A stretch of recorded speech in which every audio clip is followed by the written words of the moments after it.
Comunicando Podcast número 9, temporada 20. Un saludo de José Antonio Gelado y vamos con un tema recurrente. Un tema que comento ahora porque lo ha publicado The Podcast Host, un artículo sobre el tema, pero yo creo que siempre está ahí flotando. Y es el vídeo y sobre todo YouTube. ¿Está matando el crecimiento de los podcasts? Pues es cierto, dice en el artículo, que está matando más podcasts en este momento que cualquier otra cosa o que haya matado alguna vez. Hombre, yo creo que eso es un poquito exagerado. Es decir, no creo que sea tan extremo, pero es obvia la presión a los podcasters para crear vídeo. Incluso cuando no tienen la motivación, la capacitación, la capacidad, mejor dicho, o los medios para hacerlo. En resumen, que hay una presión indudable y que el protagonismo del vídeo pues, ha creado un escenario donde se ve, o donde se siente, mejor dicho, que es necesario hacer vídeo para no quedarte atrás en la carrera por la audiencia.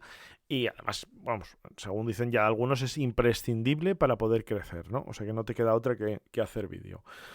A mí me parece muy interesante, aunque sea poco representativa la encuesta, porque son solo 100 podcasters independientes, pero cómo utilizan ellos YouTube en su estrategia del podcast, ¿no? Y los datos son muy esclarecedores. 69%, 7 de cada 10 más o menos, están disponibles en YouTube. 4 de cada 10 son versiones en vídeo de episodios completos, es decir, que sería un podcast propiamente dicho. Y el 61% hace pues lo que hago yo, lo confieso, y lo que probablemente hacen muchos de los oyentes o muchos de los podcasts que escuchas también, ¿no? Que suben un audio con una imagen estática, un 61%. Es decir, en resumen, la mayoría de los podcasters está adoptando estrategias que no requieren la producción de vídeo completo, es decir, no están pasándose al vídeo, por así decirlo. El crecimiento, como decimos, pues es, bueno, yo creo que lo que buscamos todos, ¿no? Cuando hacemos un podcast, crecer, llegar a más audiencia y demás, pero lo interesante es que no va de la mano el aumento de oyentes de podcast o de podcast en YouTube con el aumento de los suscriptores, es decir, que no siempre va relacionado que tú tengas el vídeo, que los podcasts estén también disponibles en vídeo para que más gente lo escuche. Esa es una de las primeras conclusiones que se sacan también del artículo, ¿no? ¿Es importante confiar en los datos? Indudablemente, más que en las tendencias. Esa es otra de las cosas que dice en el artículo, pero yo creo que esta es bastante obvia, ¿no? Pero además, sobre todo, que no puedes poner el foco en algo pues que puede cambiar y que, bueno, las tendencias, como todo, pues van y vienen, ¿no? Los datos nos ayudan precisamente para eso, para tomar datos pensando un poquito más en el medio y en el largo plazo.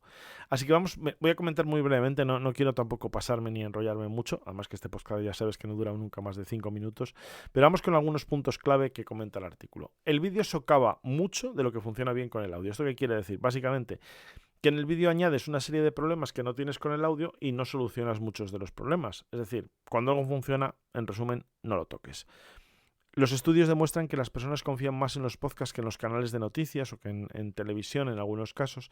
Interactúan más con los anuncios de podcast que los que ven en televisión. Incluso se ha demostrado que las relaciones sociales de los oyentes, las que se construyen con los anfitriones, con los podcasters, pues hacen que sean... que te sientas menos solo, es decir, que hay una mayor comunicación y una mayor conexión, ¿no? Esas son las bazas y eso es lo que puede perderse en parte con el vídeo. Y además lo sabemos que funciona, que no siempre eso se puede trasladar al vídeo, sino que, en resumen, si no está roto, no lo arregles, que me gusta el consejo que dan.